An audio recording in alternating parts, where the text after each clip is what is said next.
एक व्यक्ति ज्योतिष के पास एक समस्या के समाधान के लिए जाता है, लेकिन उसने कभी न सोचा था कि उसे अपने पिछले जन्म की ऐसी बात पता चलेगी जिससे सारे रहस्य से पर्दा उठ जाएगा। एक सम्राट थे जिनकी धार्मिकता और न्यायप्रियता की चर्चा चारों ओर थी। साथ ही वे ईश्वर के अनन्य भक्त भी थे। उन्होंने भगवान के लिए एक भव्य मंदिर का निर्माण करवाया और एक विद्वान ब्राह्मण को वहां का पुजारी बनाया। यह ब्राह्मण अत्यंत विनम्र और धर्मनिष्ठ व्यक्ति था, जो कभी राजा से कुछ भी नहीं मांगता था।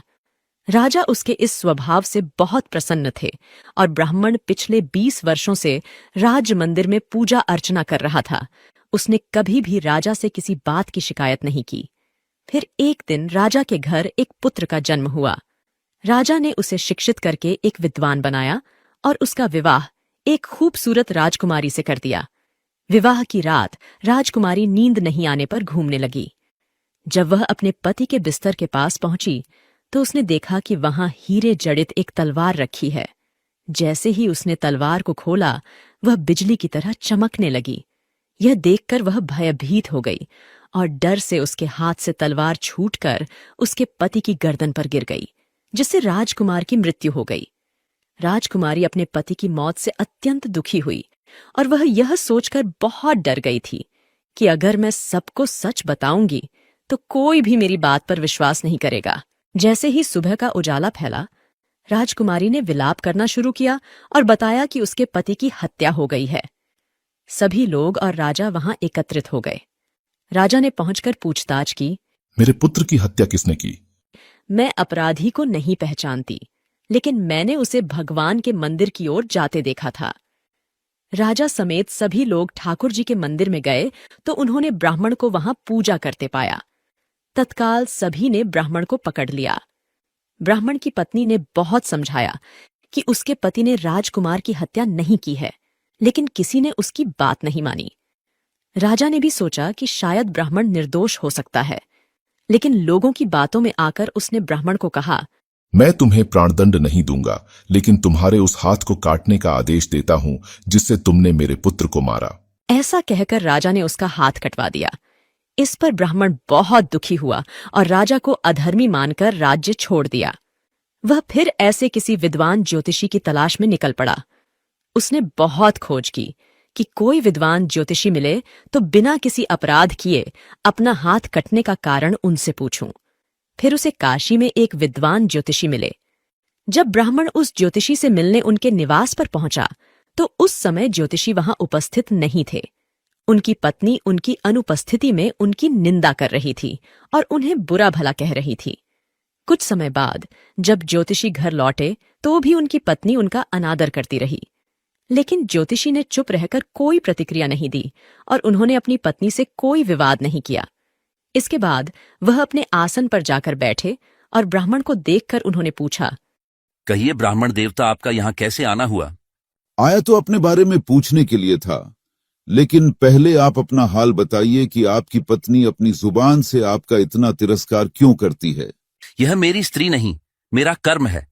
दुनिया में हम जिसे भी देखते हैं, भाई हो, पुत्र, शिष्य, पिता या कोई भी संबंधी, सभी हमारे किए गए कर्मों का ही परिणाम होते हैं। हम जो भी कर्म करते हैं, चाहे वह शुभ हो या अशुभ, उसका फल हमें भोगना पड़ता है। इसलिए मैं अपने कर्मों का फल आनंद पूर्वक भोग रहा हूं। आपने ऐसा क्या कर्म किया था? पिछले जन्म में मैं एक कौवा था और जो आज मेरी पत्नी है वह एक थी, जिसकी पीठ पर एक बड़ा फोड़ा था और फोड़े की पीड़ा से वह बहुत दुखी थी। उस फोड़े में कीड़े पड़ गए थे, जिन्हें खाने के लिए मैं इसके फोड़े पर चोंच मारता था, जिसके कारण इसे असहाय दर्द होता था। एक बार इसकी पीठ पर चोंच मारते हुए मेरी चोंच इसकी हड्डी में घुस गई और यह दर्द से तड़प उठी। मैंने भी चोंच निकालने की बहुत कोशिश की, परंतु वह अटक गई और नहीं निकल सकी। इसने सोचा कि पानी में मैं अपनी चोंच निकाल लूंगा। इस प्रयास में वह गंगा नदी में कूद गई। नदी की तेज प्रवाह में हम दोनों बह गए और बीच में ही हमारी मृत्यु हो गई। गंगा के पावन प्रभाव से वह इस जन्म में ब्राह्मणी बनी और मैं एक विख्यात ज्योतिषी बना, और आज वह मेरी पत्नी है, जो कुछ दिनों के लिए मुझे अपने मुंह से गाली निकालकर मुझे दुख देगी।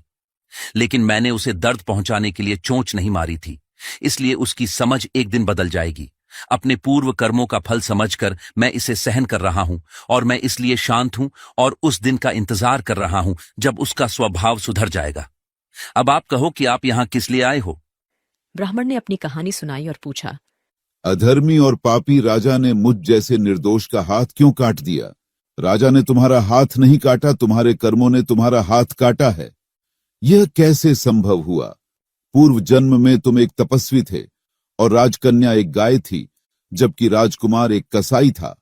जब कसाई ने गाय को मारने की कोशिश की, तब वह गाय अपनी जान बचाकर जंगल की ओर भागी। पीछे से कसाई आया और आपसे पूछा, गाय इधर तो नहीं आई? आपने जिस तरफ गाय गई थी उस तरफ अपने हाथ से इशारा किया तो कसाई ने जाकर उस गाय को मार डाला। उसी समय एक शेर आया और उसने गाय और कसाई दोनों को खा लिया। कसाई को राजकुमार और गाय को राजकन्या के रूप में जन्म मिला और पूर्व जन्मों में किए गए कर्मों ने उन दोनों को एक रात के लिए साथ लाया। क्योंकि कसाई ने गाय को हंसिए से मारा था, इसलिए राजकन्या के हाथों से गलती से तलवार गिरने के कारण राजकुमार का सिर कट गया और वह मर गया। इस तरह कर्म निवृत्त हो गया और तुमने जो हाथ का इशारा किया था उस पाप कर्म ने ही तुम्हारा हाथ कटवा दिया। इसमें तुम्हारा ही दोष है, किसी और का नहीं। ऐसा सोचकर सुखपूर्वक अपना जीवन व्यतीत करो। इस प्रकार ज्योतिषी ने ब्राह्मण को समझाया कि वह और ज्योतिषी दोनों ही अपने पूर्व कर्मों के फल को भोग रहे हैं। दोस्तों, यदि हम इस कर्म सिद्धांत को समझ लें और मान लें, तो हम अपने जीवन में कभी भी दुखी नहीं होंगे।